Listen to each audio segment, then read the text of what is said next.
দেখো এখানে খুব একটা গুরুত্বপূর্ণ বিষয় আমাদের কাছে জিজ্ঞেস করেছে, সেটা বলেছে length of common chord of two circles of same radius intersecting each other. Various পরীক্ষাতে এই প্রশ্নটা আসে, সেকেন্ডে উত্তর করতে পারবে কিভাবে, যে দুটি সমান বৃত্ত, যদি সমান বৃত্ত মানে কি, যাদের দুটোরই বৃত্তের ব্যাসার্ধ যদি এক হয় এবং সেই বৃত্ত যদি একে অপরকে কাট করে মানে ইন্টারসেক্ট করে বা ছেদ করে, তখন তাদের যে কমন কর্ড মানে সাধারণ জ্যা তার দৈর্ঘ্য কত হবে।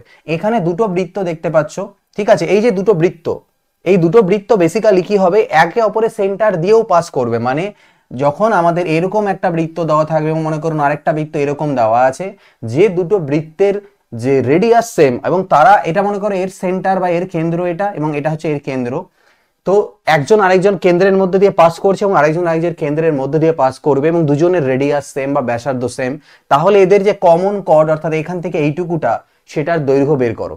সেটা কিভাবে করে করবে, দেখো ডাইরেক্ট একটা ফর্মুলা বলবো লাস্টে, বাট আগে জিনিসটা বুঝে নেব আমরা।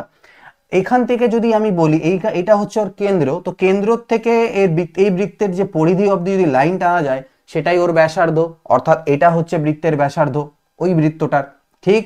আবার যদি আমি দেখো বলি এইখান থেকে এই অবধি বলি এটাও ব্যাসার্ধ, এখান থেকে এই অবধি বলি এটাও ব্যাসার্ধ, অর্থাৎ এই যে ত্রিভুজটা তৈরি হলো তার তিনটে বাহুই হচ্ছে ব্যাসার্ধ, এবং যেহেতু দুটো বৃত্তের ব্যাসার্ধ গুলো সেম, তার মানে তিনটে বাহুর দৈর্ঘ্য হচ্ছে সেম, অর্থাৎ আর আর আর বলতে পারো। অর্থাৎ কি দাঁড়ালো, এই যে ত্রিভুজটা সেটা হয়ে গেল সমবাহু ত্রিভুজ, হলো কি না।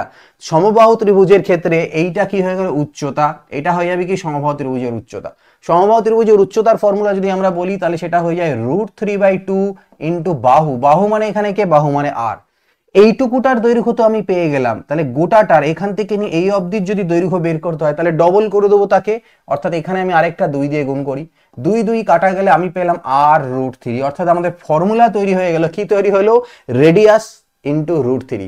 অর্থাৎ এই কোশ্চেনটা যদি কোথাও তোমরা পাও তাহলে এর উত্তর হবে কি, এদের কমন কর্ডের দৈর্ঘ্য হবে ব্যাসার্ধ ইন্টু √3।